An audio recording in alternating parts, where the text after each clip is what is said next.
Okay, Spidey. Next time, use the front door.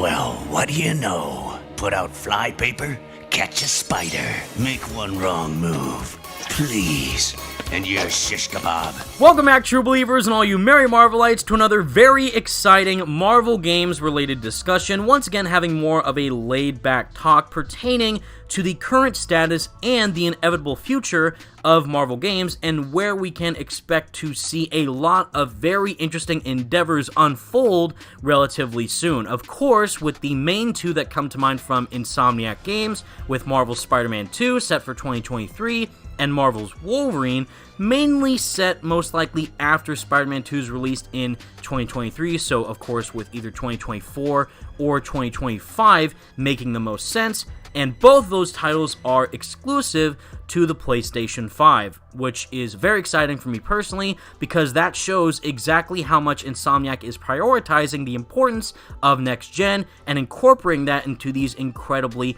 awesome superheroes. But what's even more interesting is what exactly could come after that, with Marvel Games and their partnership with Insomniac. Now, obviously, like I just said, we currently know Marvel's Spider-Man 2 and Wolverine are in production at Insomniac Games. We also know that it has been officially confirmed by Insomniac that they are currently working on a multiplayer game. However, we don't necessarily know what that game could be. And also, based on a past statement made from an article that was discussing the initial reveals of Marvel's Spider-Man 2 and Marvel's Wolverine, there is a very highly likely possible chance that both of these games, and even future Marvel games to come from Insomniac, could end up being tied into a singular cohesive universe, of course forming none other than what I have personally been dreaming of ever since the reveal of Spider-Man PS4 in 2016, with the Marvel gaming universe, of course pretty much being the equivalent of the MCU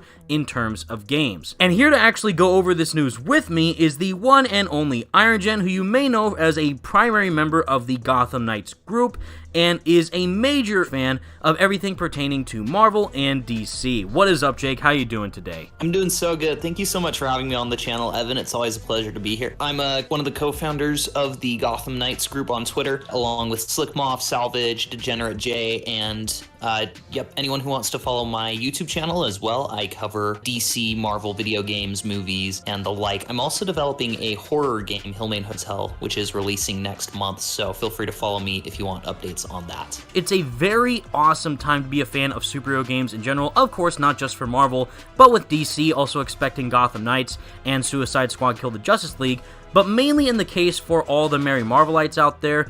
It definitely seems like the best partnership that has been made for gaming with Marvel is with Insomniac and them handling massive characters like Spider-Man and now Wolverine, and whether or not their unknown multiplayer game might also end up being another Marvel title. Because if you go back to the initial reveal article that did go over all the info pertaining to Marvel's Spider-Man 2 and Wolverine, this is what the very last line of the article had to say. Being able to build a new original universe with Spider-Man and now Wolverine is such an honor for so many of us at Insomniac Games. A huge thanks to our Sony Interactive Entertainment family for giving us the opportunity to develop these games, Marvel for trusting us with characters that mean so much to so many people, and of course, our fans for continuing to believe in us. So, it stands to reason, because of the major success that all the previous Insomniac Marvel games have received, Spider-Man PS4 obviously being the highest selling superhero game of all time,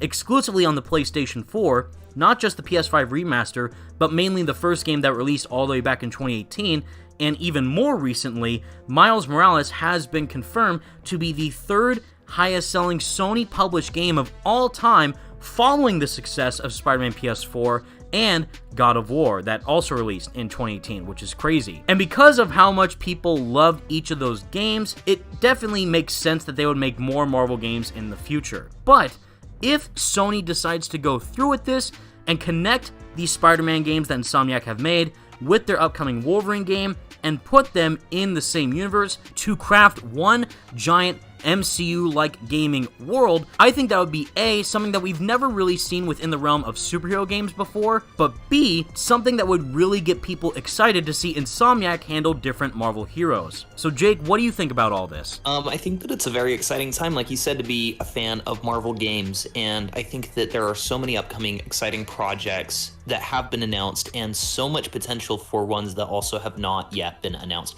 I know that there has been whispers for years of a potential Daredevil game. I know that Troy Baker and Bill Roseman have kind of bantered back and forth about that for quite some time. We'll look at the Skydance new media game. We'll look at what Insomniac could do after they're done with Wolverine and Spider-Man 2 and what they could bring into that universe. We also can look at previous Marvel games, the ones that, of course, you mentioned, such as Spider-Man PS4, and also games like Guardians of the Galaxy and even Avengers.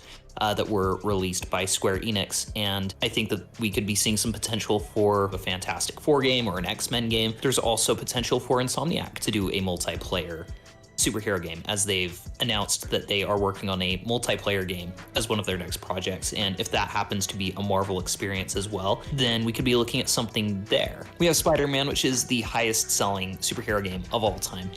And I feel that Sony is definitely going to be interested, and I'm sure that they have a vested interest in continuing that trend. And I think that there will be something to be said about how Wolverine performs, and potentially if they do have another one or two in the pipeline that we are not aware of yet, I think that they are definitely going to be interested, especially if Wolverine and Spider-Man 2 do well, which I don't see any reason that they wouldn't. Well, what's very interesting about that is that we seemingly do have some potential evidence that could point to the inevitable fact that they are indeed connected within the same universe for Insomniac Spider-Man games and now currently with Marvel's Wolverine. Because, obviously, if you look at the beginnings of both of the Marvel Spider-Man 2 trailer and the Wolverine PS5 trailer, there is one particular number that stands out, is 1048. And of course, if you're a Marvel nerd like me, you know that each designated universe in the Marvel lore is categorized with a particular number, 616 for the main canon Marvel universe.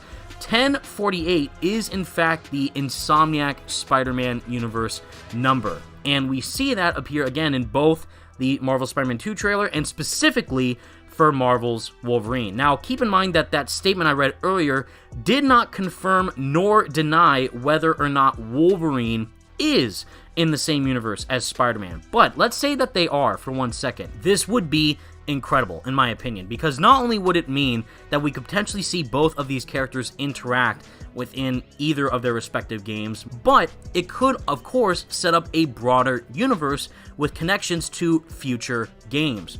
What if, at the very end of Marvel Spider-Man 2, we see a post-credit scene teasing Marvel Spider-Man 3 and the future of that saga, but also what if there is a second post-credit scene teasing Wolverine and what is going to happen in his game? Since, of course, it's also being made by Insomniac, they could put a hint in there and set up a future potential storyline where Spider-Man could either try and hunt down Wolverine and team up with him for something, or just tease in general what the next major Insomniac Marvel game is going to be with that of Wolverine.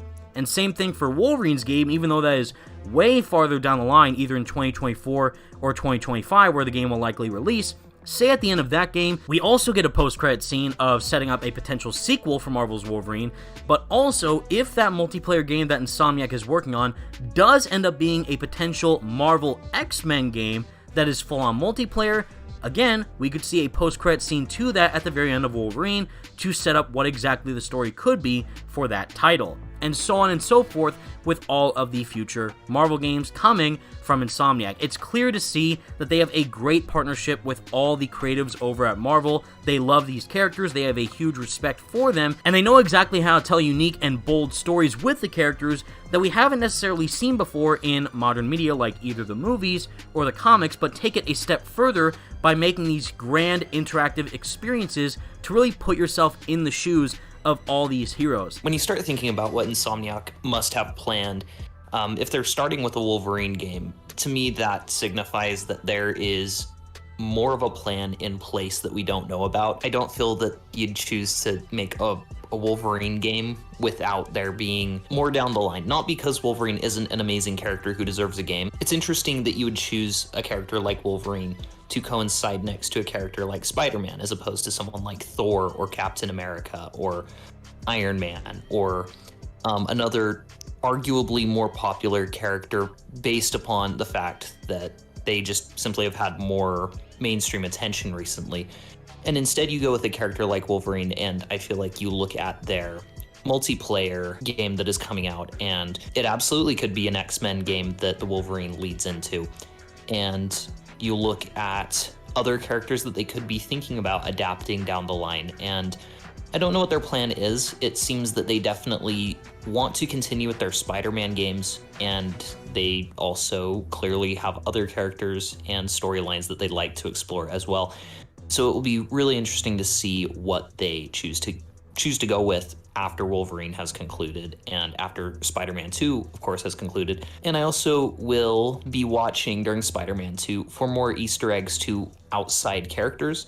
I'll be listening to every J. Jonah Jameson podcast to hear if he's talking about other characters, and I'll be watching to see if there are post-credit scenes or other hints throughout that game of other plot threads that could come into the fray later down the road with either Wolverine or other games that we don't know about yet. Now, the final factor that, of course, might be a bit of a bummer for some people who currently do not yet own a PlayStation 5 specifically, since we do know Marvel Spider-Man 2 and Wolverine are going to be PS5 exclusives, that same notion is most likely going to happen for any and all future Insomniac games. Not just Marvel related, but Insomniac games in general, since obviously now Sony Interactive Entertainment owns them as a first-party developer, and whichever game they decide to create is going to be exclusively tied to a PlayStation platform. And seeing how much more bigger and broader these games are becoming in scope and scale with Marvel Spider-Man 2 and Wolverine, it's likely the fact at this point that whichever next game they make, what that multiplayer game is going to be, Marvel or not,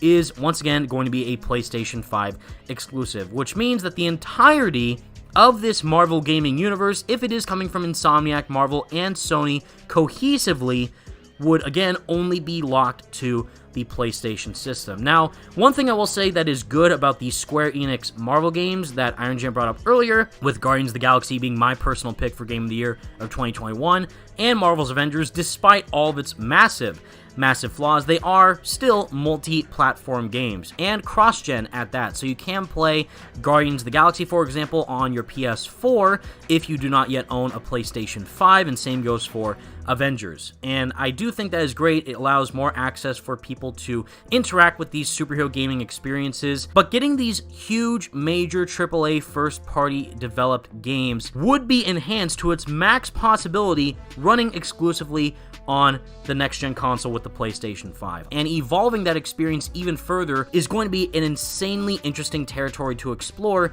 I would say, in the next decade to come, and seeing where gaming lands in that time frame. But specifically what we can expect next year with Marvel Spider-Man 2 being the very first Marvel next-gen only gaming experience is truly going to show exactly what Insomniac Games has in store for us with their upcoming superhero titles with Wolverine and with whichever character they decide to do next. I think the difficulty with the exclusives is that had Spider-Man not sold very well exclusively on the PlayStation 4, I feel that Sony and Insomniac would have had a bit more interest in potentially creating ports for the game for the Xbox and for PC.